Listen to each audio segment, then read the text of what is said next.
할렐루야, 반갑습니다. 오늘도 21장부터 또 26장을 나누기를 원합니다. 또 창세기 한번 전체적인 또 맥을 잡아. 아까 이거 했던 건데, 자, 창세기가 하란에서 거주할 때, 이 하란이 굉장히 중요합니다. 데라가 하란의 30장, 1장, 33장이 아니라 31장인가 그랬죠. 하란에 거주할 때 12장에 이제 부르는 거, 이 하란이 굉장히 시리아의 하란이 중요해서 한번 더 보겠습니다. 이 하란이 너무 중요합니다. 하란.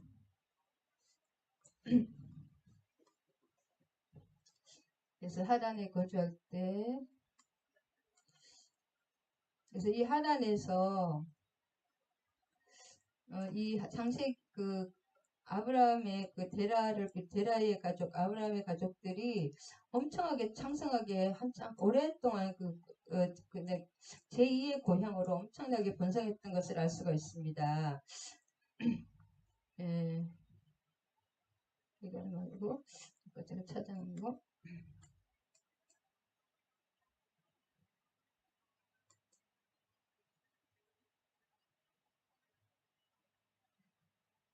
그래서 아브라함의 그 세 아들이 이제 지금 하란, 데라의 세 아들이 데라, 하란, 나홀 이렇게 쭉 아브라함만 빼고 이렇게 나오는데, 자, 아까 갈대우르 아까 굉장히 이라크의 동남부의 아주 그 고대 도시였다고 말하고, 고대 문명 도시고 최대 문명 도시고 우상 숭배 직결지였고, 그다음에 그래서 이 아브라함이 이제 결국은 이제 종교 유대교, 기독교, 이슬람 3대 종교 거의 50% 인구 세계 인구의 50%가 아브라함의 후손이라고 합니다. 그다음에 여기서 아까도 1929년에 뉴욕타임즈에서 우르와 아브라함에 대한 유적지가 엄청 발견되었는데, 그래서 뉴욕타임즈 신문에 아브라함은 유목민이 아니라 도시의 창시자다. 그렇게 왜냐하면은 그 유적지들이 발견됐기 때문입니다. 그래서 아까도 봤었지만은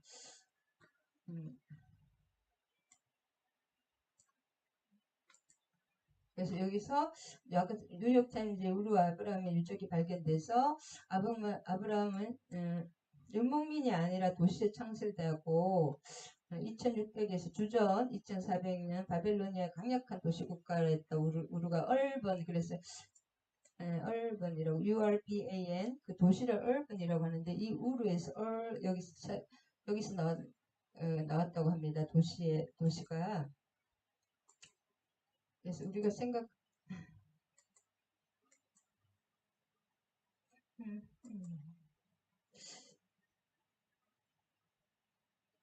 아까 적은 게 다 없었습니다. 그래서 하란이 또 중요한데, 하란에서 굉장히 오랫동안 머물렀기 때문에 그냥 말로 하겠습니다. 하란이 굉장히 중요한데, 왜 중요하냐면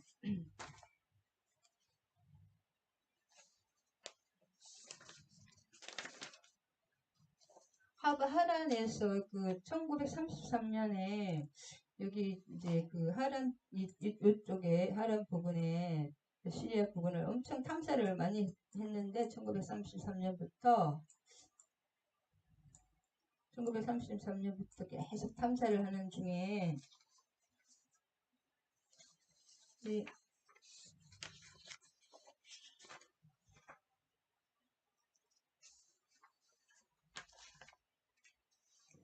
그래서 그 시리아 남동부 아부케말이라는 그 위에서 11km 위로 간 유브라테스 근처에 여기 말이라는 이 하란이 부근에를 1933년부터 발굴 작업이 엄청 행해졌는데, 여기서 300개의 6헥타를 엄청나게 300개의 방을 가진 그 거대한 궁전이 300개의 방을 가진 궁전이 발견되었고, 그 안에 궁전 안에 많은 문서가 300개의 방에 그러면 엄청 규모가 크잖아요.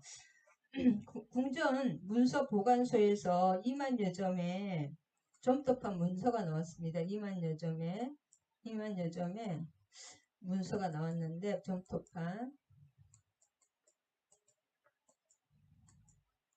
문서가 나왔는데 여기가 흥미있는 것은 여기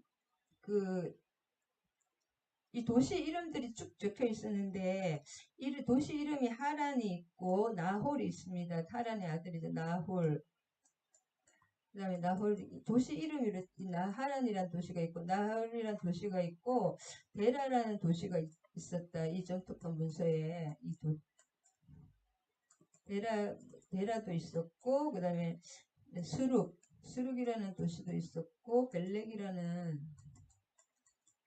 어떤 하여튼 아브라함과 관련된 사람들이잖아요. 이 도시 나홀 데라 수룩 벨렉 하란이라는 이름이 나오는데 그 메소포타미아의 북부 도시들로 열거되어 있기 때문에 이 지명 모두 아브라함의 친족들의 이름으로 나오고 있습니다. 창세기 11장 17절에. 그래서 하란에서 엄청나게 번성하고 거의 이런 도시들을 하나의 도시 이름이 될 정도면 엄청나게 번성했다는 것을 알 수가 있습니다. 그래서 아브라함 처음부터 좀 창대했다. 이 도시를 창설하는 도시를 만드는 그런 가족이었다고 할 수가 있습니다. 그래서 완전한 처음부터 유목민이 아니라 엄청 이 가나안 부족보다도 더 발달한 그런 민족이었다. 아브라함이 그렇게 볼 수가 있습니다. 21장을 요약해 보면 사라가 이삭을 낳는 그 장면과 그 다음에 하갈과 이스마엘을 쫓아내는 그 장면인데 언약의 첫 계승자인 그 이삭이 태어났습니다. 1절에서 7절까지 조금 이삭이 태어나고 그 다음에 아브라함이 이제 팔레스타인에 정착함으로써 22절과 24절 정착함으로써 아브라함에게 주신 하나님의 언약이 1차적으로 성취되기에 이르렀습니다. 이제 내 자손이 뭐 이렇게 그런 것들 자손과 땅에 대한 거죠. 씨와 자손과 땅에 대한 언약 그것이 1차적으로 이제 이루어졌습니다. 그 다음 이삭의 등장으로 사라와 하갈과 또 문제가 생기겠죠. 사라와 하갈, 이삭과 이스마엘 간의 갈등이 증폭되었고 18절에서 21절 그 다음에 마침내 하갈과 이스마엘이 추출되는 그 장면입니다. 22장에 사라가 이삭을 낳다. 여호와의 말씀대로 이루어진다는 것이죠. 여호와께서 말씀하신 대로 사라에게 여호와께서 말씀하신 대로 사라를 돌보셨고 여호와께서 말씀하신 대로 사라에게 하셨어요. 그래서 여호와께서 말씀하신 대로란 말이 1절에 2번 나오잖아요. 하나님의 말씀은 반드시 이루어지고 그것이 하나님의 말씀은 사건이 이루어지고 그 다음에 여호와라는 것은 언약의 하나님 우리와 친밀한 하나님 우리 약속하신 언약의 하나님은 반드시 그 언약대로 여호와께서 말씀하신다. 이것이 굉장히 중요합니다. 다른 내용보다. 사라가 결국 애를 낳을 수 없는 지경이 있잖아요. 그러니까 하나님의 능력으로 임신을 했다는 그것이 중요합니다. 그래서 하나님이 자기의 영광을 인간과 나누지 않습니다. 내가 했다는 것을 나타내기 위해서 그렇게 사라가 저것 될 때까지 기다리시는지 모르겠어요.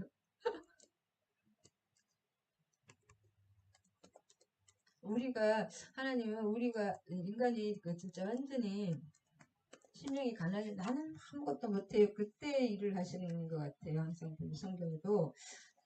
왜냐면 11장 30절에 사례는 임신하지 못함으로 자식이 없었다잖아요. 사례는 임신을 못하는 여자였거든요. 임신을 할 수 있는데 아기가 안 생기는 경우도 있잖아요. 그게 아니라 임신하지 못하기 때문에 불임이요. 불임. 한나처럼 불임의 여인이었기 때문에, 근데 하나님께서 하나님의 행하셨다, 그것을 강조하시는 것입니다. 그리고 하나님의 약속을 내가 그 말씀의 씨를 내가 품을 때 반드시 태어난다고. 하나님의 말씀은 내가 그것을 임신한다. 말씀을 품으면 때가 되면 그것이 반드시 태어납니다. 말씀이 이루어지는 거죠. 그 말씀의 씨를 우리가 품을 때 우리가 신부라는 말이 또 그런 말도 있는 것 같아요. 제 생각에는 예수님은 신랑이시고 우리는 신부잖아요. 신부는 그 아기를 낳는 그 밭 역할을 하잖아요. 우리는 밭이라고 하잖아요. 말씀의 씨가 우리 심령에 떨어질 때 그것을 반드시 품고 성령의 물로 계속 이렇게 물을 준다 그럴까요? 그렇게 각 씻고 가꾸면 반드시 때가 되면 10개월이 되면 아기가 나오는 듯이 말씀은 반드시 이루어집니다.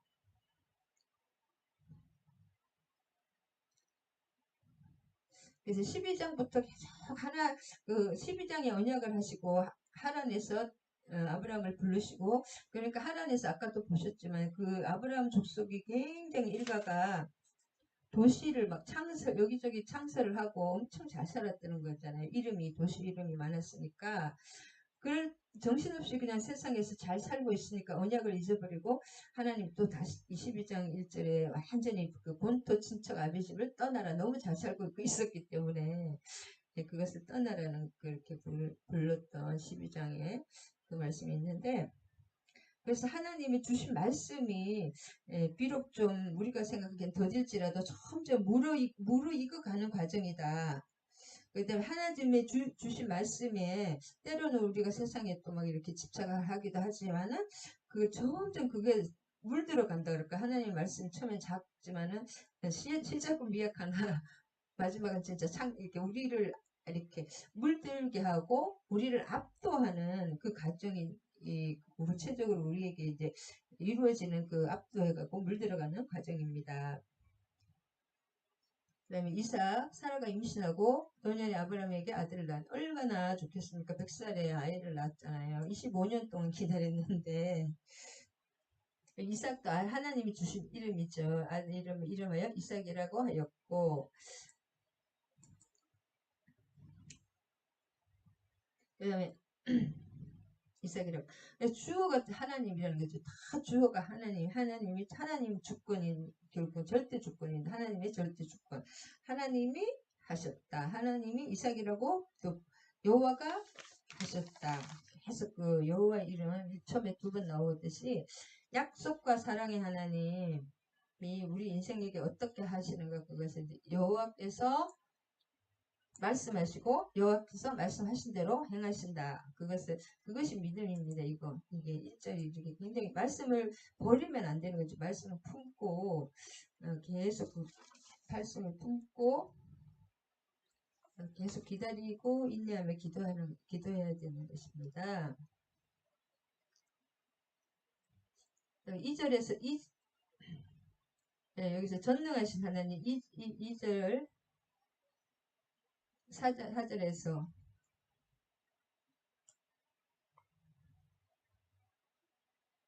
그래서 말씀을 아까 다시 한번 또 말씀을 품으면 하나님의 말씀을 버리면은 안 되지만 품으면은 하나님의 명령하신 대로 반드시 이루어지고 우리 인생에 웃음꽃이 핀다는 것입니다.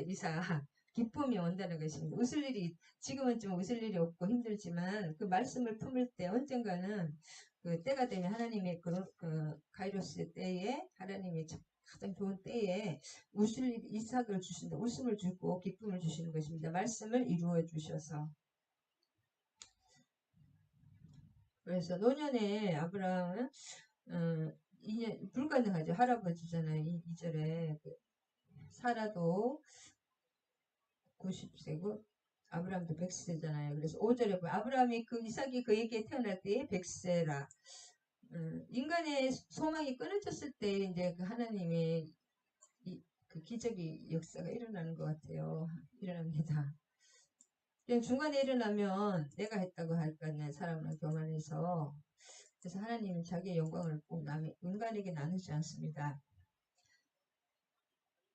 누가 아브라함에게 말하였으리요. 마는 아브라함이 노경에 내가 내 아들을 낳았도다.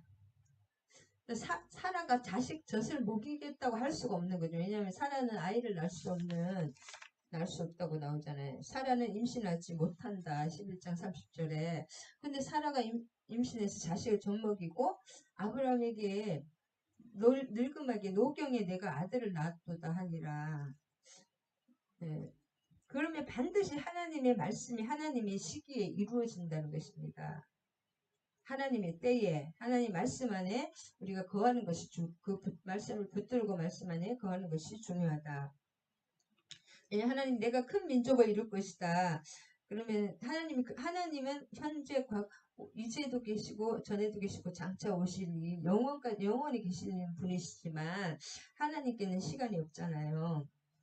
항상 모든 것이 현재로 한눈에 다 보고 계시기 때문에 하나님이 벌써 우리의 영혼까지 보고 계시기 때문에 미래뿐 아니라 이미 다 이루어지신 것입니다. 하나님이 말씀하신 것은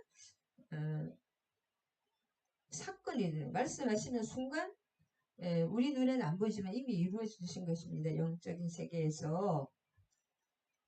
그래서 이 하나님 벌써 출애굽 그 430년 걸린다는 거, 그 400년 후에 돌아온다까지는 이런 것까지 다 보고 계시는 거예요.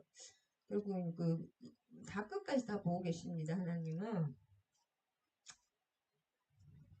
그래서 4절에 보면 그 아들 이삭이 지난 지 8일 만에, 아까 8일날이 굉장히 중요한데 왜냐하면 7일이 천지창조 후에 8일이 재창조의 시간이라고 합니다. 하나님의 명령대로 살아가는 8일이라고 합니다. 하나님의 명령대로 이제 하나님의 시간이 영원히 되지만은 안식까지 하나님이 다 했기 때문에 8일부터는 재창조의 시간이다. 하나님의 명령으로 살아가는 시간이다. 그 다음 6절 하나님이 나를 웃게 하시니 함께 웃으시리로다. 듣는 자, 하나님이 웃게 하시면 그 주변의 모든 그 하나님의 소식을 듣는 자가 다 함께 기쁨으로 다 함께 참여하는 것입니다. 결국은 말씀하신 대로 된다. 우리의 삶으로, 그러므로 우리의 삶으로 우리 자녀들에게 하나님 살아계신 것을 우리 삶으로 증명해 줘야 되고 우리 주변에서 진짜 막 조롱할 수도 있거든요. 너 하나님 믿으면서 그게 뭐냐? 세상 사람보다 잘 살지도 못하고 막 이렇게 조롱을 할 수도 있거든요. 근데 결국은 우리의 삶으로 하나님의 어쨌든 뭐 세상적으로 잘 사는 그런 것도 중요하지만 어쨌든 하나님 우리의 삶으로 이루어 주신다는 것을 증명해 줘야 됩니다. 우리 자녀들에게 특별히 하나님 살아계시는구나. 우리 부모의 삶을 통해서. 그 다음 제8일에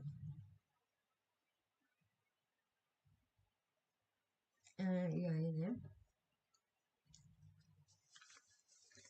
21장이죠. 21장 33절 내용 이제 다 하시는 거니까 33장 33절 아브라함은 브엘사베에 에셀나무를 심고 거기서 영원하신 하나님 여호와 하나님 31절부터 할 거예요. 두 사람이 거기서 서로 맹세해서 그 이름을 브엘세바라고 하였다. 내 손에서 암양 7새끼를 7마리를 가져다가 아브라함과 아비멜렉이 이제 7일 완전 7로 약속하는 거예요. 암양 7을 가지고 약속하는 것입니다. 내 손에서 암양 7을 받아서 우물판 증거를 사묘로 하고 두 사람이 아비멜렉과 아브라함이 그 사람이 맹세하여서 브엘세바라고 하였다. 7의 우물, 일곱의 우물 또는 맹세의 우물이란 뜻입니다. 부엘은 우물이고 세바는 7이거든요. 그러니까 암양 7, 뭐 그 다음에 이런 거 뭐 위에도 있죠. 7 암양 7을 가지고 맹세의 우물, 7의 우물. 평안이 온 거죠. 이제 그 블레셋과 아브라함 사이에. 그래서 아브라함은 벨세바의 에셀나무를 심고 거기서 영원하신 하나님 여호와의 이름을 불렀으며 그래서 아브라함은 백세에 이제 드디어 하나님이 이 이삭을 백세에 태어나는 것을 통해서 하나님은 좀 아브라함은 하나님이 얼마나 크시고 위대하시고 광대하시고 또 약속 언약하시고 반드시 그것을 이루시는 분이라는 것을 깨닫게 되고 그다음에 그분은 영원하신 분이다. 그것을 이제 깨달았을 것입니다. 깨달았다고 합니다. 영생하시는 영원하신 여호와의 이름을 불렀다는 것입니다. 영생하시는 여호와의 이름을 불렀다는 것인데 여호와의 이름 아브라함의 찬양과 예배를 드렸는데 지극히 높으신 엘 엘yon 14장 22절에 지극히 높으신 하나님 그 다음에 전능하신 엘 샤다이 전능하신 하나님 할례 언약할 때 불렀고 그 다음에 이제는 영생하시는 하나님 엘 올람은 영생이거든요.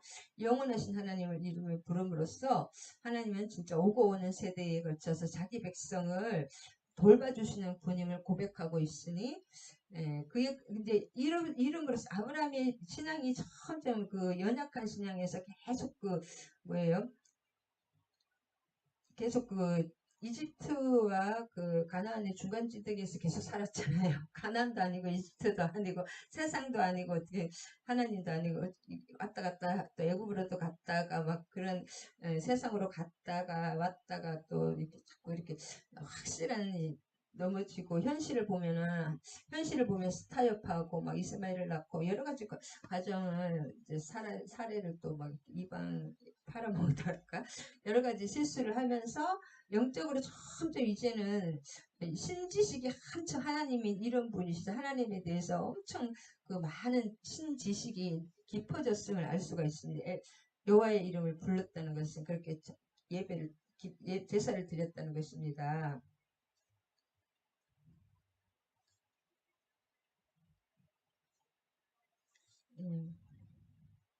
그래서 그가 블레셋 사람에 따라서 여러 날을 지냈더라. 시내 땅에서 블레셋의 사람 땅에서 여러 날을 지냈더라.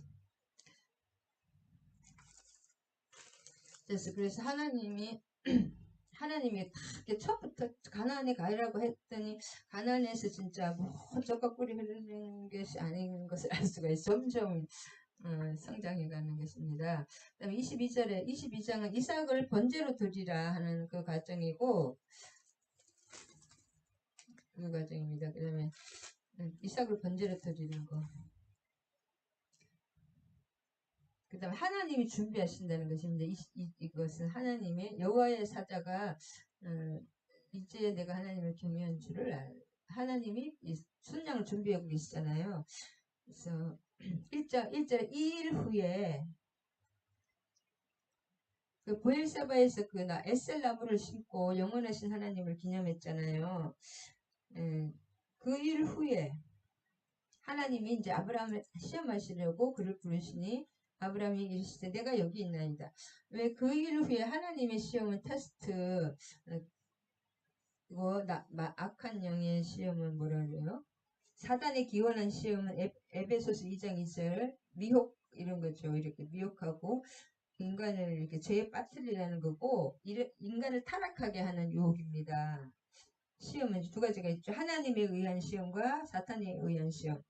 이것은 하나님에 의한 시험으로 성도의 신앙을 증험해 보는 그 테스트, 욥기 23장 1절 그하고 똑같습니다. 그래서 아브라함을 믿음의 조상으로 연단시키는 그 하나님의 뜻에 인간적인 생각을 완전히 굴복시켜야 하는 그 순종의 시험입니다. 순종의 시험. 그를 부르시되 앞에하고 똑같은 방식으로 계시해 주십니다. 아브라함아 하시니 부르신 거잖아. 내가 여기 있나이다.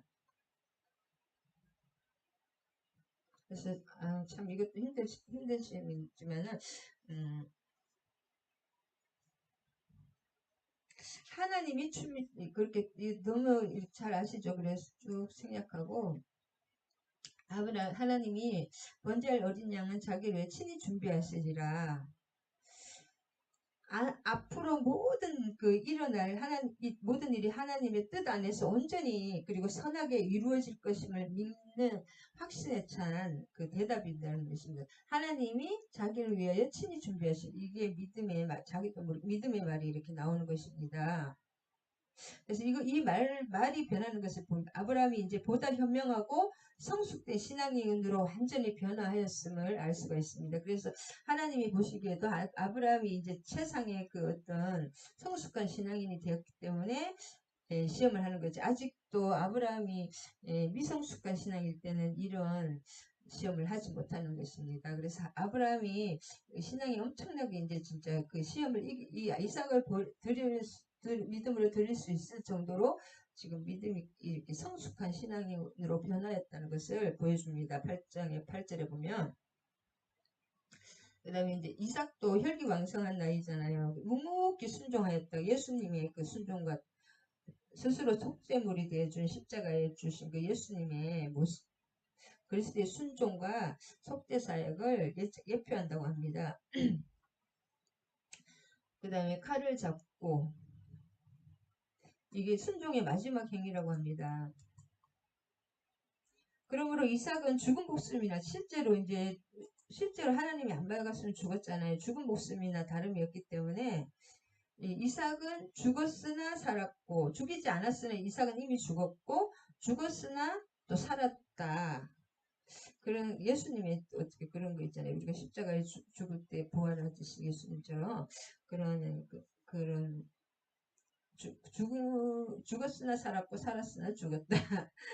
이것이 기독교의 그 역설이 파라독스 역설입니다. 우리는 하나님 앞에 진짜 십자가에 내 자신 내 자아를 완전히 죽을 때 진짜 하나님이 날 압도하시고 하나님이 나를 완전히 압도하시고 점령하실 때 다스리실 때 그분의 그냥 도구로서 온전히 내가 진짜 삶을 살게 되는 거잖아요. 인간의 삶이 아니라 진짜 하나님 기뻐하시는 삶을 살 수가 있다는 거. 죽어야지만 내 자아가 죽어야지만 하나님으로 살 수가 있다. 완전한 진짜 삶을 사는 삶을 살 수가 있고 내가 죽지 않고 내 힘으로 살 때 혈기왕성하게 살아도 그 삶은 가치가 없는 삶입니다. 내 뜻대로 결국 인간의 정욕대로 하는 거거든요. 나를 위해서, 나의 권력을 위해서, 나의 부와 명예를 위해서, 나의 모든 우리 가족의 이익을 위해서 그렇게 사는 거잖아요. 자기만을 위한 그 육신의 삶입니다. 그래서 예수님의 그 병정의 창칼 앞에서 이삭의 순종이 예수 그리스도의 모습을 예표한다고 합니다. 자기가 죽을 것 뻔히 알잖아요. 그리고 얼마든지 나이가 많잖아요. 자기 아빠는 한참 나갈 수도 있는데 그 이삭은 이 순종의 사람이다.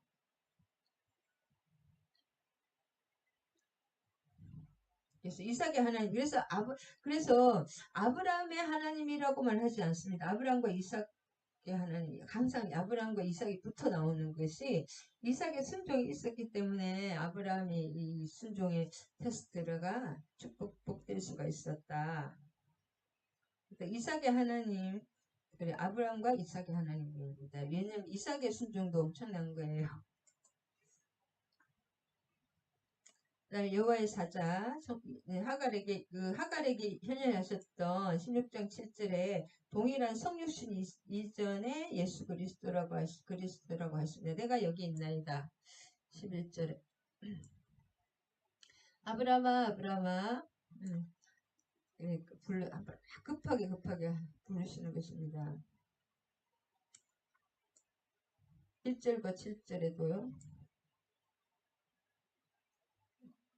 그 다음에 12절에 사자가 있을 때 아들을 대신하여 누구예요? 이 순년son가요?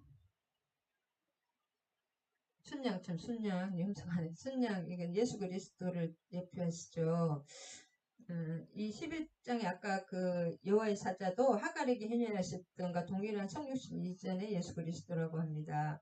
내가 여기 있나이다. 그다음에 아들을 대신하여 또 인간의 죄를 위해 흠없는 짐승들은 오로지 흠없는 한 어린 양의 영원한 제사, 즉 십자가 위에서 이루어진 그리스도의 대속 죽음을 계시합니다.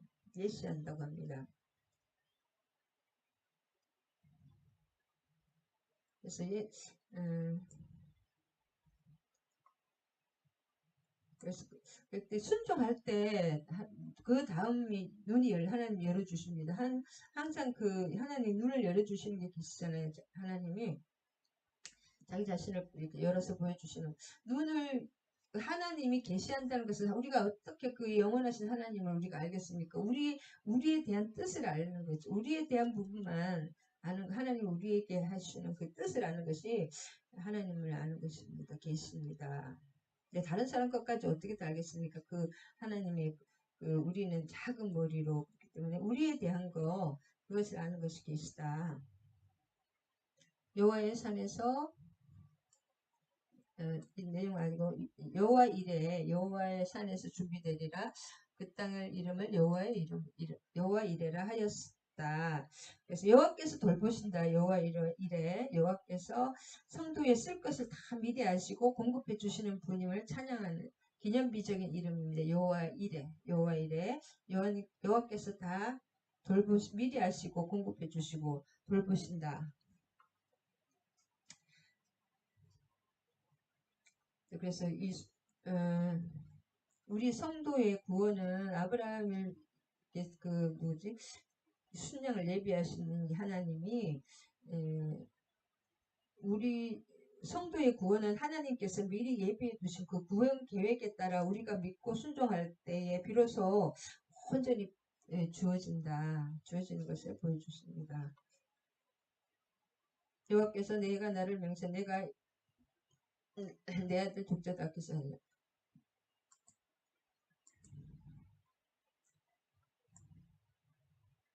하나님은 우리가 맹세할 때 더 높은 분이 없기 때문에 하나님 자신을 가지고 맹세하신 자신보다 더 높으신 분이 없기 때문에 절도자 지고자이신 하나님 자신을 가리켜 맹세하신다.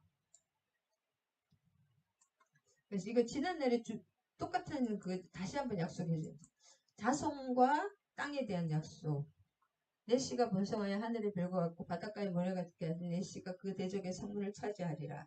이 대적을 이긴다는 거죠. 성문을 이기면 다 이기는 거죠. 그러니까 성문을 차지하면 그 예수 그리스도께서 다 대적들을 이긴다는 또 그걸 예표도 됩니다.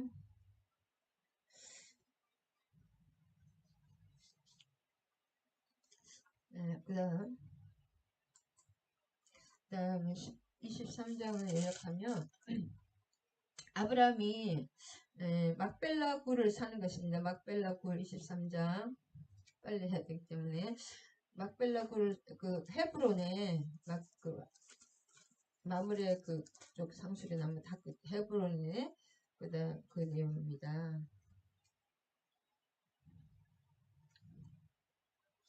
요약해보면 23장을 요약해보면 이제 소유지로 확정하는 거지. 이 23장 아브라함의 아내 사라의 죽음과 장사에 대한 내용이고 사라에게도 인간적인 결정과 나약함이 있었지만은 성경에서 그 믿음의 여인으로 평가되고 있습니다. 히브리서 11장 11절에 그래서 또한 남편에 대한 사라의 순종은 모든 그리스도의 여성이 따라야 할 모범으로 소개된다. 주님이라고 막 하신 남편에 대해서 베드로전서 3장 6절 사라의 죽음과 그 막벨라 굴 나옵니다. 사라가 127세에 살았으니 이것이 사라가 누린 해서 사라는 먼저 죽었잖아요. 그래서 여자의 나이가 언급된 처음이자 마지막이라고 합니다. 유일한 경우라고 합니다. 성경에서 여자들은 나이가 나오지 않거든요. 모든 성도들의 믿음의 어머니이고 약속한 모든 성도들의 믿음의 어머니이기 때문에 이거 참 하나님이 127세를 살았다. 37년 동안 기른 거잖아요. 이삭을. 99세니까 127, 99세에 99세 89세에 낳았으니까 그래서 15장 14절 내 자손이 이방에서 계기되어 섬기리 15장 16절에 내 자손이 4대 만에 이 땅에 돌아오고 400년 후에 돌아와서 이 땅을 차지한다는 그것을 확정해 주시는 것입니다. 사라가 가나안 땅 헤브론 기럇 아르바에서 죽음에 아브라함이 들어가서 사라를 위하여 슬퍼하며 애통하다.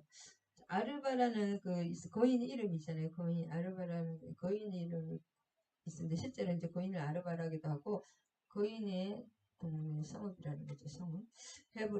헤브론을 기럇 아르바라고 했거든요. 옛날에 똑같은 이름입니다. 사라를 위하여 슬퍼하며 애통하다가 그래서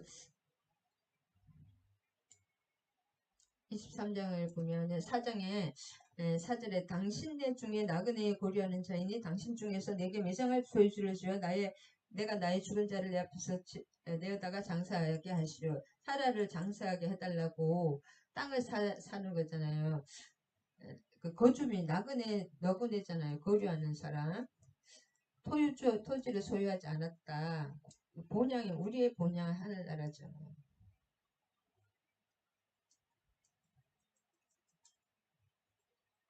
장사하게 하시오.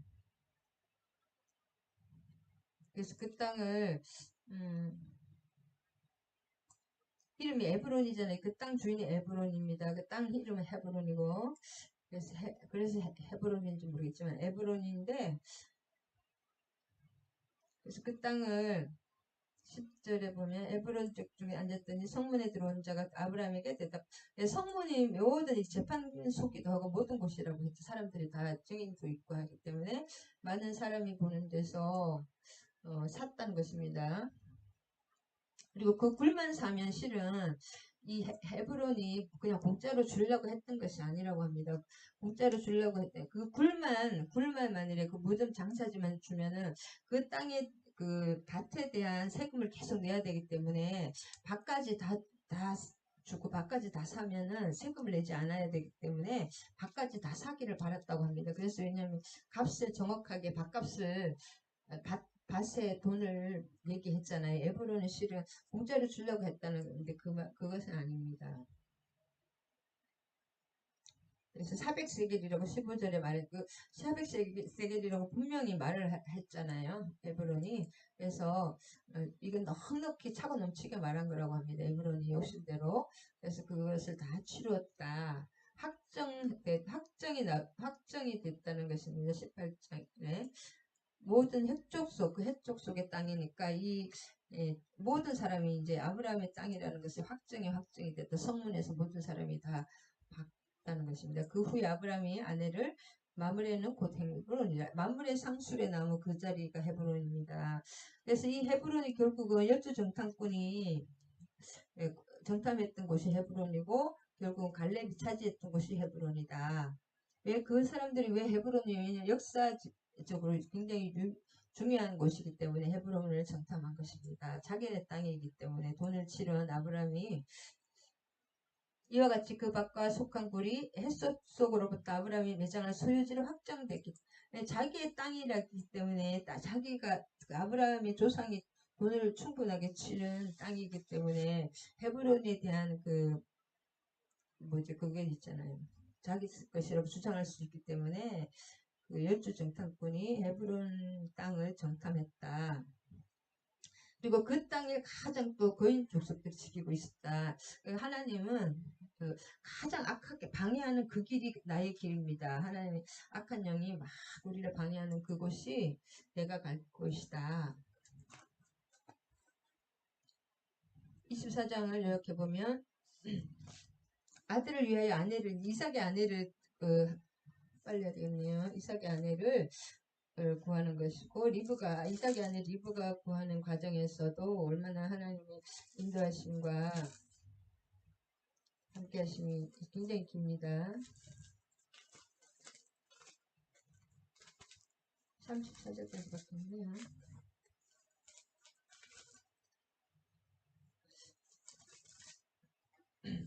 그래서 24장을 요약해보면 이삭의 아내를 구함으로써 구속사적인 이제 세대 교체가 발판이 되는 그 장면, 세대교체의 발판이 되는 장면이 나오고, 아브라함, 이제 믿음의 참 이 전수가 중요합니다. 아브라함은 자기 고향과 친척 가운데서 이삭의 아내를 그 믿음의 자기 가족들을 믿음의 그 하란으로 가서 구해오라는 것입니다. 그다음에 타락한 가나안 민족을 구별하고 가나안 땅에 대한 하나님의 약속을 굳게 믿었기 때문입니다. 그래서 그러니까 불신 결혼을 시키지 않. 지금으로 봐서는 불신 결혼이 아니라 믿는 사람 결혼시키기 위해서 자기 고향으로 하란으로 가서 제2의 고향이라고 그랬죠. 우르보다 가서 친척들이 다 있기 때문에 거기서 자기 친척 중에 구해오라는 그 말입니다. 아들을 위하여 아내를. 아브라함이 나이가 많아 늙었고 여호와께서 그를 범사에 복을 주셨더라. 그 다음에 지금 이때가 이삭이 몇 살이냐면 40세입니다. 노년의 최후의 중대사이자 이제 지체할 수 없는 일이잖아요. 가장 그 장가를 잘못 가면 진짜 큰일이니까 믿음의 그 계보를 이어야 되고, 그래서 175세에 아까 사라가 사망했잖아요. 그 다음에 이삭의 아내 구하는 것이 굉장히 급하기 때문에 아브라함이 모든 소유를 맡은 늙은 종에게 이르 청하건대 내 허벅지 밑에 내 손을 넣어라. 너의 하나님, 내가 너에게 하늘의 하나님, 땅의 하나님이신 여호와를 가리켜 맹세하게 하노니 너는 내가 거주하는 이 지방 가나안 족속의 딸 중에서 아들을 위하여 아내를 택하지 말고 내 고향 내 족속에게 가서 내 아들 이삭을 위하여 아내를 택하라.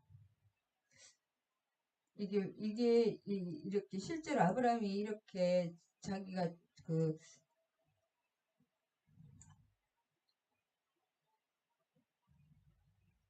허벅지 밑에 이렇게 손을 넣는 것은 엄청난 목숨을 건 한도뼈 밑에 충성의 맹세나 절대 복종 그런 엄청난 서약이라고 합니다. 고대의 관습. 남자의 생식기 밑에 넣는 건데 목숨으로 맹세하는 것이라고 합니다. 이 허벅지 밑에 손을 놓고 맹세하는 것이 이때 고대의 관습이라고 합니다. 내 고향 내 족속에게로 가서 내 아들을. 그래서 우르가 아니라 유프라티스 강 건너편 하란을 말하고 있고 이 사람들이 좀 덜 문란했다고 합니다. 그래서 완전히 뭐 그런 건 아니고 여호와에 대한 그 지식이 있었다. 그리고 근친교로는 순수신앙 전수와 챈족의 언약적 혈통을 보존하기 위해서 데라 가문의 오랜 전통이었다고 합니다.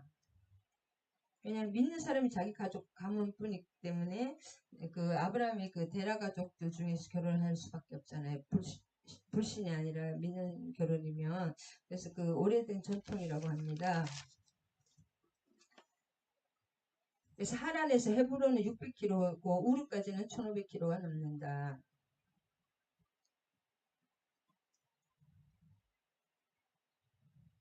데라가 우르를 떠나 가나안으로 가고자 한다. 하란에 이르러 고려하였으며 205세에 하란에서 죽었더라. 그래서 여기 이제 아까도 봤었지만 하란에서 이 가문이 엄청난 부를 이루고 막 엄청난 도시들을 세웠던 것입니다. 믿음의 뿌리가 같아야 된다. 그래서 내 고향 내 족속. 그 다음에 7절에 아내 참 우리 자녀들의 그 믿는 결혼에 대해서 기도를 진짜 많이 좀 해야 됩니다. 내 자녀에게 좋은가 또 내가 좋은 것보다는 나에게 맞는 것보다 내 자녀에게 맞는가 잘 믿음으로 고르고 살아야 된다. 그리고 자녀를 결혼을 시켰으면 본토 진짜 부모를 떠나 아내와 한 몸이 되어야 됩니다. 부모는 이 선으로 물러나야 됩니다. 맹세하여 미루. 맹세한다는 말이 3절, 9절, 10절에 3번 나옵니다. 맹세. 여호와께서 맹세하여 이르기를. 여기 또 손을 놓고 맹세하였더라. 그 하나님도 언약하고 맹세하시잖아요. 그러니까 맹세하였더라. 종이 또 맹세하고 여호와께서 맹세하여 이르기를. 7절에도 여호와께 맹세한다는 거죠. 이 아브라함이 그 맹세한다는 말이 여러 번 나오는데 3번 나오고 그 다음에 12절 그가 이럴 때 우리 주인 아브라함이 하나님 여호와여 원하건대 오늘 나에게 순조롭게 만나게 하사 내 주인이 아브라함에게 은혜를 베푸시옵소서. 아브라함의 가정에서 이제 경건 생활을 몸에 익힌 엘리에셀이 인간적인 수단을 강구하기에 앞서서 기도로서 하나님의 그 아브라함이 하는 것을 계속 보았을 거 아닙니까? 그 하나님의 도우심을 강구하는 장면이고 그는 매사에 기도하는 자세로 하나님께 의지하는 것만이 참된 지혜이자 문제 해결의 지름길임을 깨달았는데 그의 기도는 즉시로 응답받았습니다. 왜냐하면 이 기도 매일 기도하는 걸 봤을 거 아니에요. 아브라함과 같이 살면서. 그다음에 우물 13절 우물 이 시대는 고대 시대는 우물이 제일 중요했죠. 여행자뿐 아니라 낙타에까지 이제 물이 없으면 큰일 나잖아요. 우물이 가장 큰 재산이었다고 합니다. 물이. 그래서 이삭도 계속 우물을 뺏기잖아요. 그게 우물이 제일 큰 재산이라고. 우물이 있으면 모든 것이 가능하잖아요. 농사도 가능하고. 그래서 우물에서 항상 우물에서 또 중요한 그 사건은 꼭 우물 곁에서 일어납니다. 야곱이 그 우물 곁에서 라헬을 만나고 모세도 그 누구지 십보라를 우물 곁에서 만나고 다들 우물 곁에서 다 만나요. 무슨 사건마다 전쟁에도 우물 곁에서 또 전쟁을 일으키는 것도 많고 그 전쟁에서도 물을 확보해야 되기 때문에 전쟁하기 전에 항상 그 물을 항상 확보를 하는 그 습관이 있습니다. 물을 길어 먹일 정도로 이 낙타들은 물을 어마어마하게 많이 먹는다고 합니다. 오랜 동안 먹지 않을 수도 있지만 한번 먹을 때 그 많은 물들을 다 먹일 정도로 상냥하고 친절한 맘씨와 그 센스까지 겸비한 그 지혜자라는 리브가가 좋은 증거고 그 순수한 사랑과 봉사정신, 지혜를 갖춘 여인을 이삭의 아내로 택정해 달라고 엘리에셀이 기도했는데 그 인간의 지혜가 아닌 하나님께서 부여해 주신 지혜를 갖춘 자입니다. 그래서 엘리에셀이 엄청난 지혜, 믿을 만한 진짜 그 가정을 맡길 만한 가정을 다 맡았다고 나오잖아요. 그런 지혜자, 믿고 맡길 만한 진짜 지혜자라는 것을 알 수가 있습니다. 리브가가 이제 말을 마치기 전에 기도하자마자 이렇게 탁 리브가가 물동이를 메고 나오는데 나홀의 아내 빌가의 아들 부두엘이 굉장히 경건한 사람이 부두엘의 딸이라고 합니다. 리브가는 고리란 뜻입니다. 끈과 고리. 그 소녀는 보기에 심히 아름답고 사랑과 총명, 아름다움. 그가 물을 아름답고 총명하고 또 마음씨가 굉장히 친절하고 사랑스럽죠.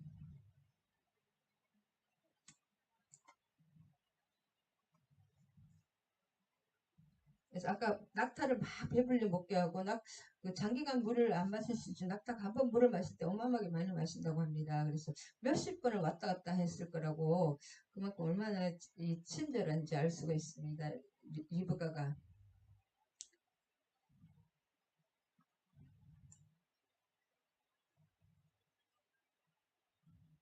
여기서 21절에 그 사람이 그를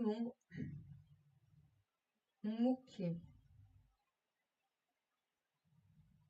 근데 이제 친족이 아니면 안 되잖아요. 그 친족 중에서 믿는 사람 중에서 택해야 되니까 친족인지 평탄을 구실 여부를 알고자 또 기도한 거예요.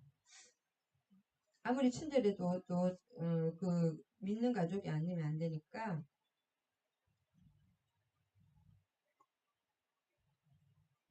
다 확인을 하고 이제 그런 것 중에 라반이라는 것을 알고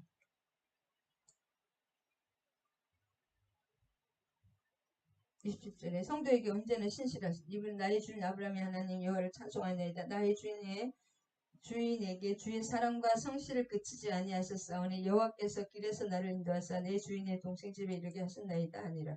리브가의 그 자기 리브가가 아닌 누구예요? 어머니의 그 동생 라반이잖아요. 29절에 이제 라반이 나가는데 이 라반이 나중에 야곱의 야곱의 물이 일어나죠. 라반이라 그 물로 달려가 그 사람이 이제 아버지가 노인이니까 라반이 모든 것을 알아 책임져 책임지고 하고 있는데 라반이란 뜻은 하얀 그 백색이라는 뜻입니다. 이렇게 표백제라 그런 뜻이죠. 야곱을 이렇게 하얗게 정결하게 만드는 그런 도구로 사용되는데 이 라반은 편이 부동하고 물력이 많은 사람으로 알려져 있습니다. 나중에 야곱이 이 라반에게 이제 갔죠. 이 사라의 62장 62절 그때 이삭이 브엘라 헤로이에서 왔으니 그가 네게비 지형에 리브가를 이제 때리고 리브가가 이제 엘레스를 따라왔을 때 어떻게 했냐면 이삭은 브엘라 헤로이에서 왔으니 그가 네게비 지형에 거주하였습니다. 그래서 이때는 지금 이 리브가를 데려올 때는 이삭은 그 헤브론에 있었던 것이 아니라 브엘라 헤로이 여기 뭐예요? 나를 아시는 살아계신 하나님의 우물. 브엘라 헤로이 누구예요? 하갈의 우물이잖아요. 하갈이를 만났던 우물. 여호와의 천사 거기에 왔다는 것입니다. 사라 사망 시에는 헤브론에 거주하다가 사망 후에는 이 남방 이쪽으로 이주했다. 그 다음에 60절에도 천만인의 어머니고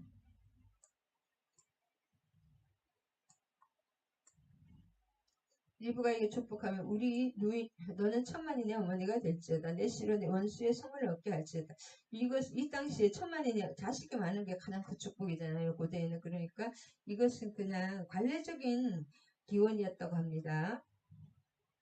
라반이 믿음이 있어서 그렇게 한 것이 아니라 관례적인 신부에게 관례적인 축복의 말이라고 합니다. 25장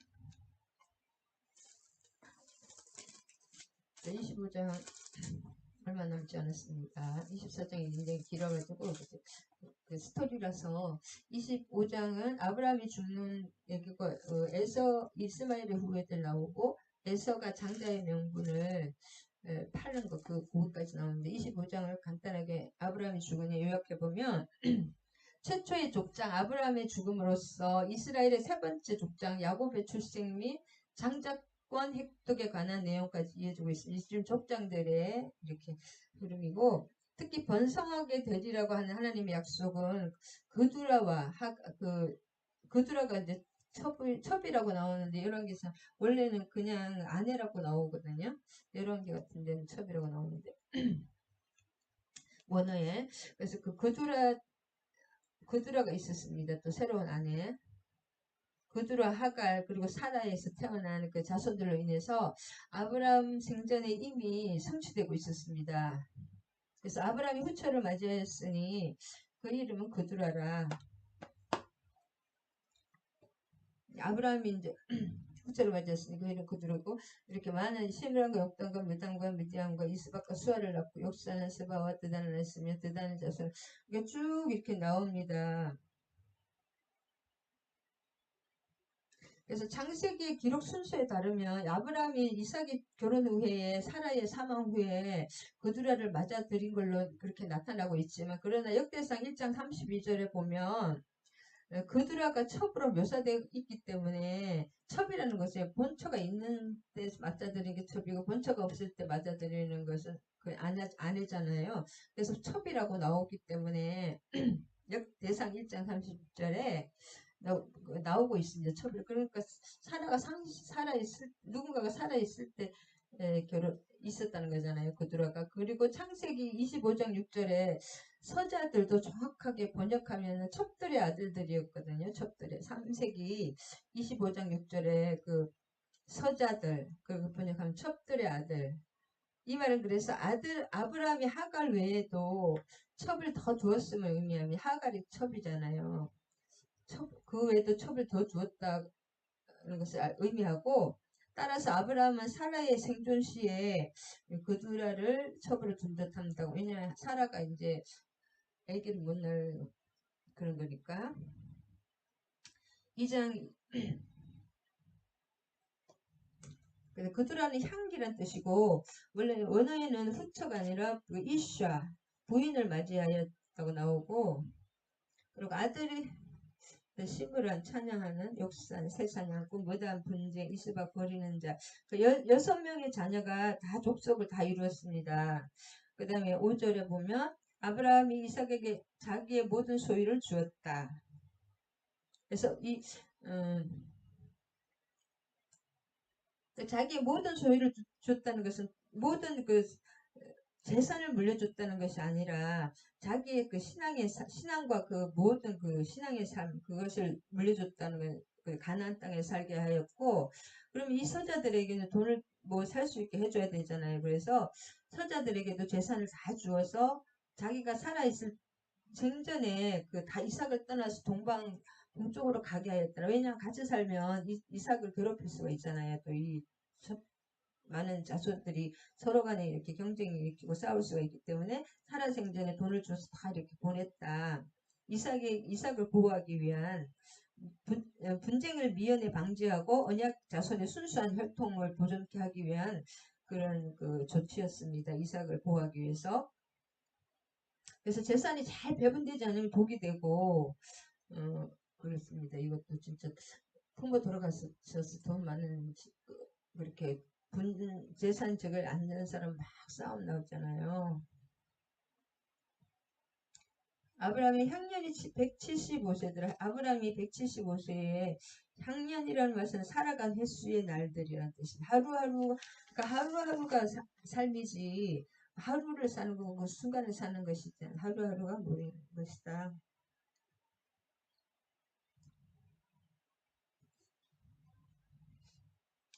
자, 그래서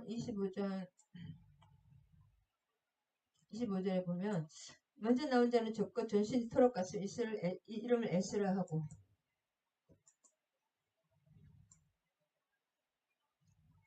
그래서 누구예요?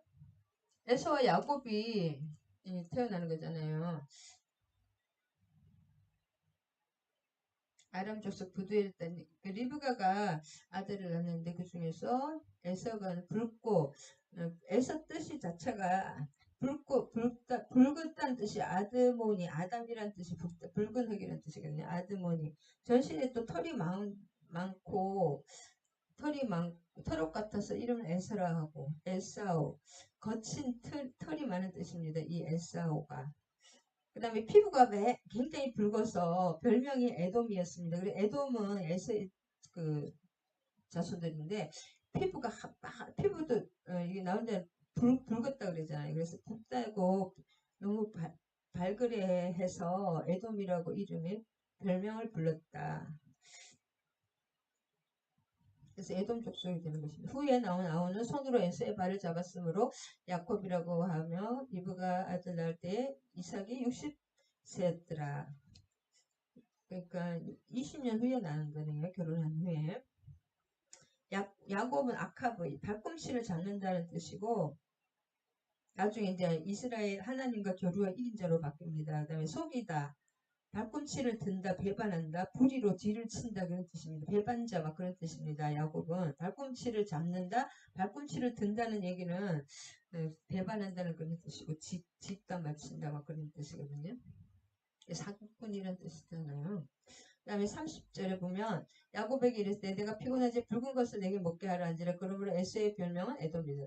그래서 붉은 것은 아돔이잖아요. 원문에 그 붉고 붉은 거, 자기 피부도 빨간데 이 사람은 붉고 그 피부가 빨개서 더 이렇게 붉은 팥죽을 더 좋아했는지 그 붉고 붉은 것을 나에게 먹게 하라. 그때부터 이름이 에돔이라고, 에돔이 붉은 것 뜻이잖아요. 자기 얼굴도 피부도 붉고 에돔이 됐다고 합니다. 피부가 황성한 식욕과 본래의 붉은 피부에다가 황성한 식욕에다가 또 팥죽이 파르니까 얼마나 붉고 붉은 것을 막그 왕성한 식욕 그것을 말씀해 줍니다. 26장 지시하는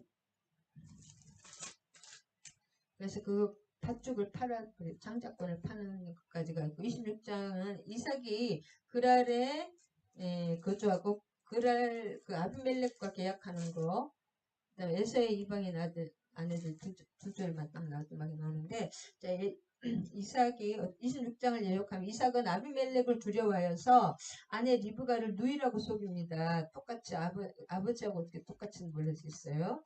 그 다음에 이삭은 엄청난 재산을 상속받고 풍성한 아버지가 점점 그 많은 재산이 다 이삭에게 갖고 이제 서자들에게도 다 나눠줬지만은 이삭은 엄청난 재산을 풍성한 수확까지 거둬서 블레셋인들에게 너무 시기를 블레셋 땅이잖아요. 그럴 땅이 처음에는 너무 잘 되니까 시기와 두려움의 대상이 되는 것입니다. 그래서 그는 화평을 위해서 기득권을 양보하고 조용히 브엘세바로 옮겼고 그 다음에 에서에 옮겼습니다. 그 다음에 에서의 행적은 순수한 신앙을 물려받는 이삭과 모습과 대조를 이룹니다. 에서는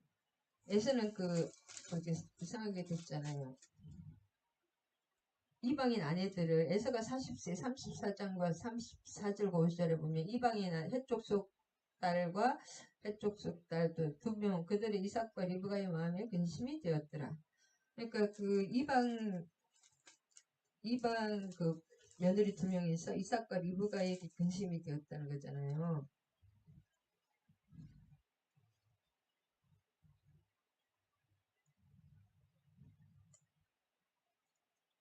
자, 아브람 때의 첫 중령이 들었더니 26절을 요약했죠.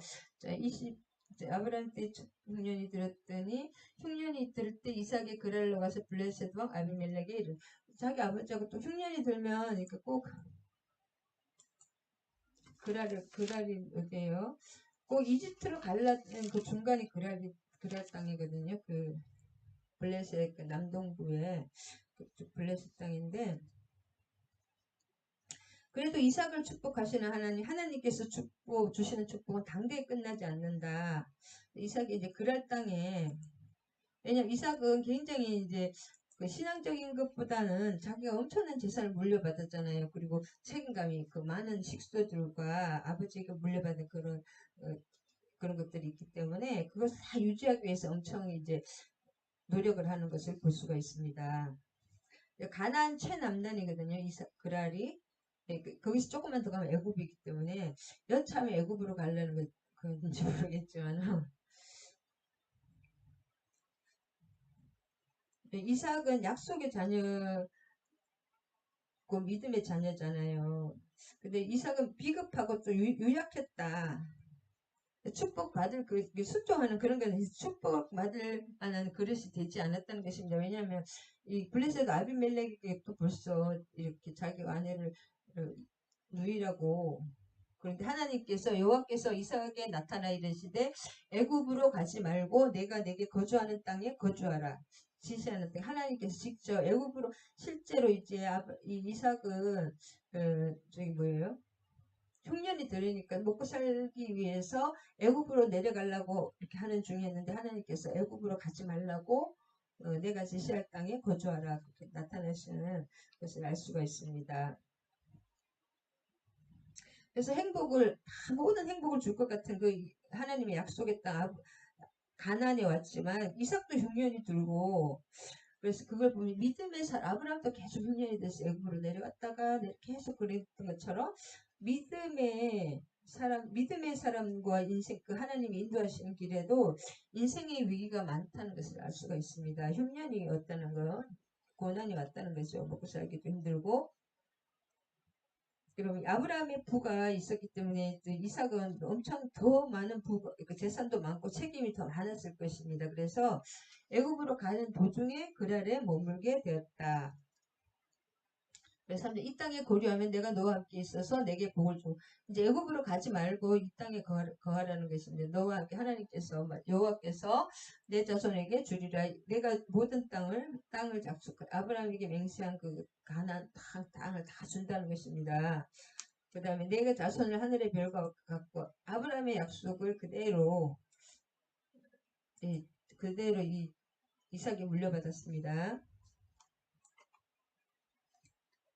사람이 참 고난을 못 넘기는 것을 못 넘기는 것을 참 애굽은 항상 풍요로운 애굽이라고 생각하는 건데 사람이 순간의 감정과 순간의 이익을 뛰어넘지 못하는 것을 볼 수가 있습니다. 아브라함도 그렇고 이삭도 그렇고 그러니까 참 이걸 보면 좀 위로를 받는 거예요. 어떻게 되는 거야? 이 땅에 거주하면 함께하면 이 땅에 있으면은 어떻게 이거예요? 이 땅에 거주와 함께하면 자손을 복을 주고 땅에 대한 복을 다 준다는 자손과 땅에 대한 복 이 땅을 내 자손에게 주고 내 자손으로 말미암아 천하 만민이 복을 얻게 된다는 것입니다. 그래서 아브라함의 시련과 고난과 역경이 뭐예요? 아브라함을 믿음의 사람으로 만들었듯이 또 이삭에게도 우리 믿음의 사람의 항상 시련과 고난의 역경이 그것을 그 믿음을 연단해서 믿음의 사람으로 신앙의 사람으로 바꿔주시는 것입니다. 그 다음에 5절에 이는 아브라함이 내 발을 순종하고 내 명령과 내 계명과 내 율례와 내 법도를 지켰습니다. 하시니라. 아브라함은 이제 통과를 했잖아요. 하나님 마지막 이삭까지 이렇게 완전히 믿음의 통과를 했고 계명과 법도와 유명 법도와 계명과 율례 이 당시는 이제 모세경도 있지만 없었지만 벌써 계명과 율례와 법도 뭔가 이렇게 법칙을 이런 거 하나님의 약속을 받게 하는 그 비결입니다. 순종. 하나님의 약속을 받는 비결은 순종뿐이다. 5절에 보면 내 말을 순종하고 지켰습니다. 순종했다는 것이죠. 결국은 이삭이 그랄에 거주하였더니 이 그랄 땅이 뭐예요? 신앙의 회색지대인이라고 합니다. 왜냐하면 애굽의 세상으로 가는 것과 가나안으로 그 믿음의 땅에 거하는 것의 중간에 회색지대에 거주하였다. 그러니까 이삭도 이제 처음부터 이제 그 아브라함도 이렇게 믿음의 신앙이 작은 데서 점점 실수를 하면서 이렇게 갔듯이 이삭도 이제 계속 그 연약한 믿음에서 점점 또 이렇게 리브가를 또 그렇게 하는 거 똑같이 하고 있습니다. 그래서 이 6절에 그 신앙이 그랄에 거주할 때, 그 신앙의 회색 지대에 거주할 때는 이런 사람에게는 기적도 능력도 아무 그런 것이 나타나지 않습니다. 이때 뭐예요? 수치를 당한다. 결론 수치당하고 배척당한다. 그러니까 별로 리브가를 또 누이라고 해가지고 똑같은 그 아브라함과 그 수치와 배척을 당하는 그것을 볼 수가 있습니다. 왜냐면 두려워하고 왜냐면 이 신앙의 회색지대에 거하는 사람은 반드시 수치와 이런 배척을 당한다는 그것이 계속적으로 나오잖아요. 아내를 뺏기는 게 가장 큰 수치잖아요.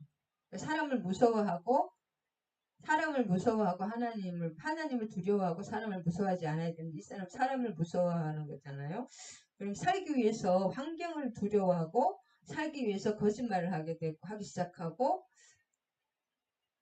그 실수를 하게 되고 리브가를 이렇게 넘기게 되잖아요. 실수하게 되고 두려움으로써 실수를 하게 되고 리브가를 또 누이라고 멀찍이 따른다는 거 있잖아요. 멀찍이 따를 때는 수치를 당합니다. 우리가 하나님께 바짝 붙어 있어야지 이거 약간 이렇게 채색지대에 거하면은 반드시 수치를 당합니다. 이삭이 거기에 오래 거주하였더니 이삭이 아내 리브가를 껴안는 것을 블레셋 왕 아비멜렉이 창 밖으로 멜렉의 아버지 왕의 아버지 블레셋 왕 이름은 다 아비멜렉이었다고 합니다. 이렇게 부부간에 하는 그런 것을 본 거예요. 오누이간에 막 이렇게 껴안고 그렇지 않잖아요. 그걸 보고서 알아채버린 것입니다. 내가 그로 말미암아 죽게 되렸 아비멜렉이 이삭을 어찌 내 눈에 있나 내가 그로 말미암아 내가 죽게 될까 두려워하였음이로다.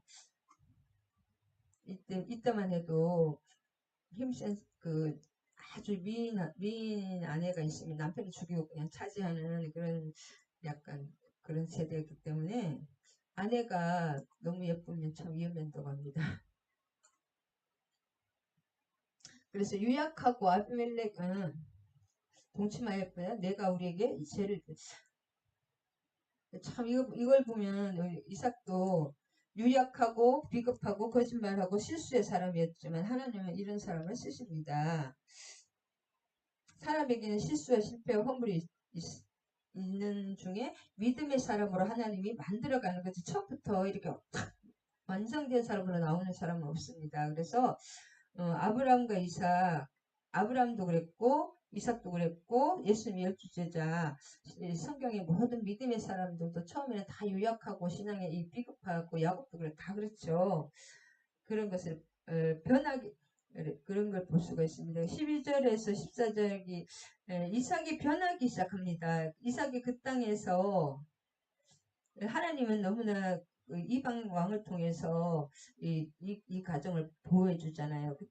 그래서 이삭이 이제 변하기 시작하면서 물질적인 축복이 100배가 오고 그 사람이 창대하고 왕성하여 마침내 고부가 됐다.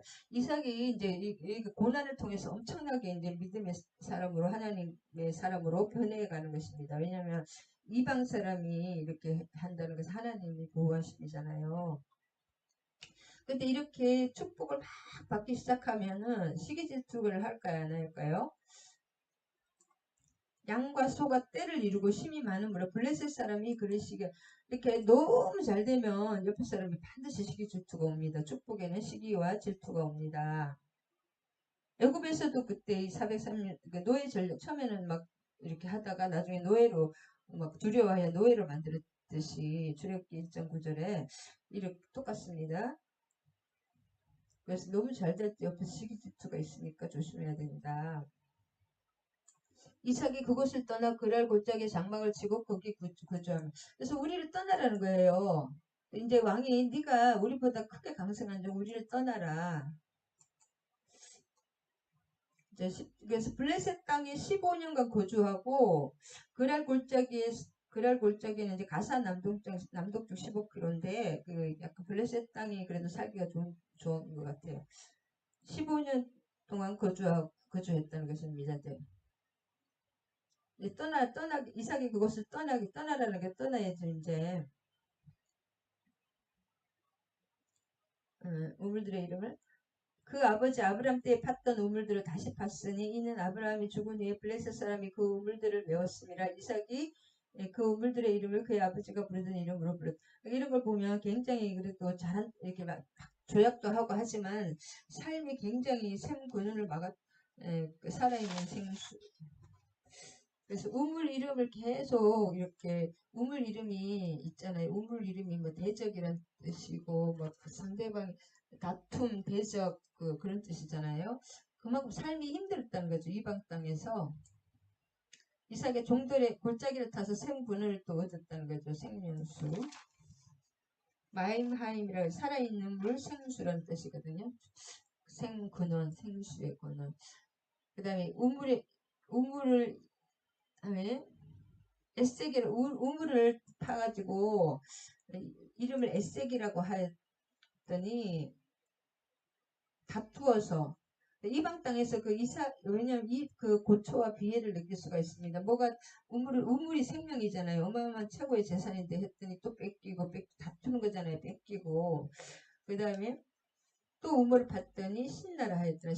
그 첫 번째 애색이란 말은 다툼이란 뜻이고 신나는 뜻, 그러니까 계속 싸우는데 우물을 파더니 다툼으로 또 신나라 하였고 대적하고 싸우고 다툰다는 거죠. 빼앗기는 거죠.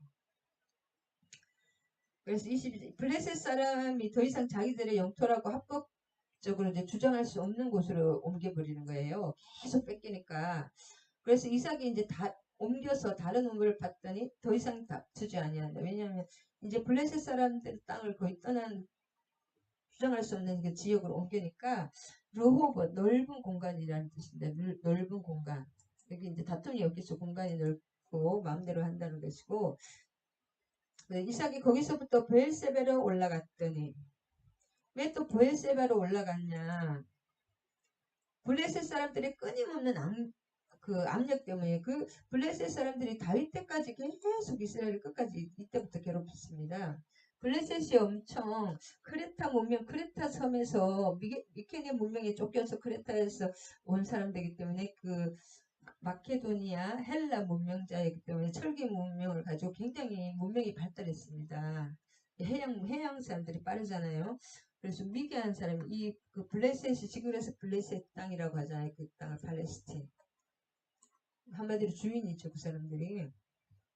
하나님이 주신 땅이지만은 브엘세바로 올라갔더니 그 다음에 23절에 끊임없는 계속 고난을 받는 것이 그 믿음의 사람들은 이렇게 계속 이 사람들이 왜 올라가냐 그 기근 때문에 물질적인 것이 옆에 사람들을 괴롭히는 것입니다. 끊임없는 압력으로 괴롭힌다.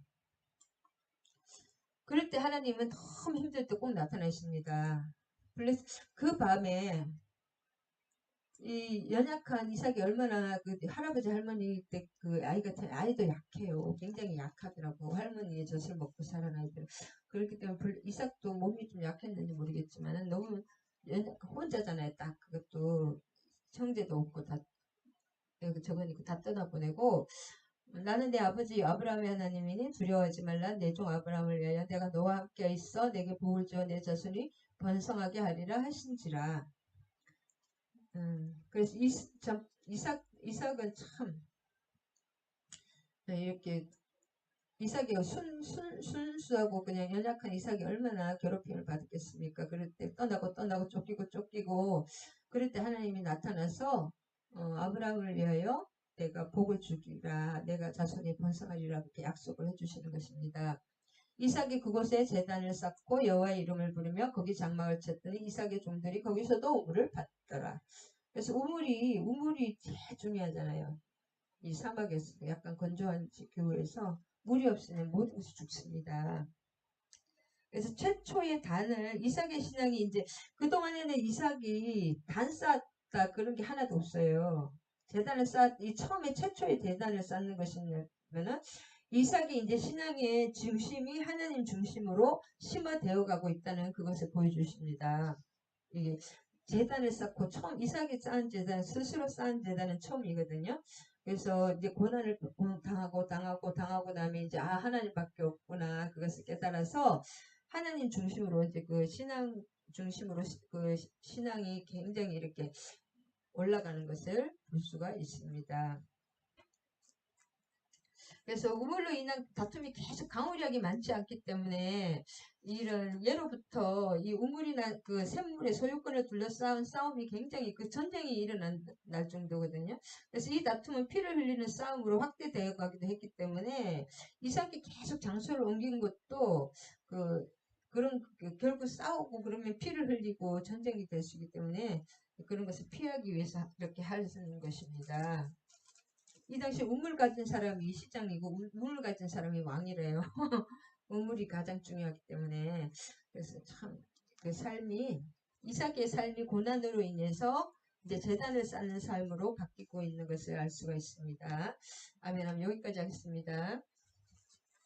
하나님 감사합니다. 또 우리가 이삭이 신부를 주님의 은혜로 엘리에셀로 인해서 신실한 리브가를 택해서 불신의 아내가 아니라 믿음의 아내를 택해서 이렇게 살지만은 또 아브라함이 돌아가시고 믿음의 사람이 살아가는 것은 쉽지 않은 것을 계속 우물을 뺏기고 옮기고 아브라함처럼 그 세상의 고난은 결국은 믿음의 사람을 통해 믿음을 하나님 중심주의로 하나님만 바라보며 그 신앙을 견고히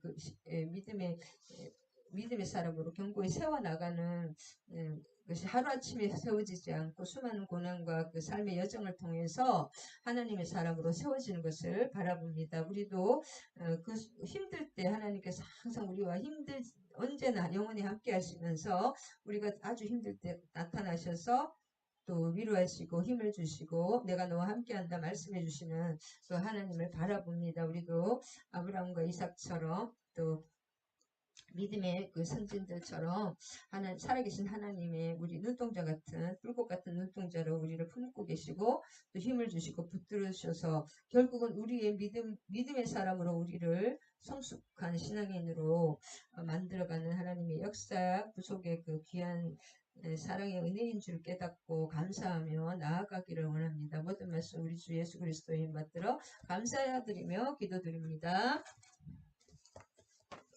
아멘. 주기도 부분과 축도하심으로 예배 마치겠습니다. 하늘에 계신 우리 아버지여 이름이 거룩히 여김을 받으시오며 나라가 임하시오며 뜻이 하늘에서 이루어진 것 같이 땅에서도 이루어지이다. 오늘 우리에게 일용할 양식을 주시옵고 우리가 우리에게 죄진 자를 사하여 준 것 같이 우리 죄를 사하여 주시옵고 우리를 시험에 들게 하지 마시옵고 다만 악에서 구하시옵소서. 나라와 권세와 영광이 아버지께 영원히 있사옵나이다. 아멘. 아멘. 이제는 우리 주 예수 그리스도의 한량없는 은혜와 하나님 아버지의 극진하신 사랑과 성령님 내주 감동 교통하시며 함께하신 우리 지체들과 종소의 목사와 이 나라 이 민족에 이제로부터 영원히 함께하실 것을 축원하옵나이다. 아멘. 아멘. 사랑하고 축복합니다. 긴 시간 수고하셨습니다.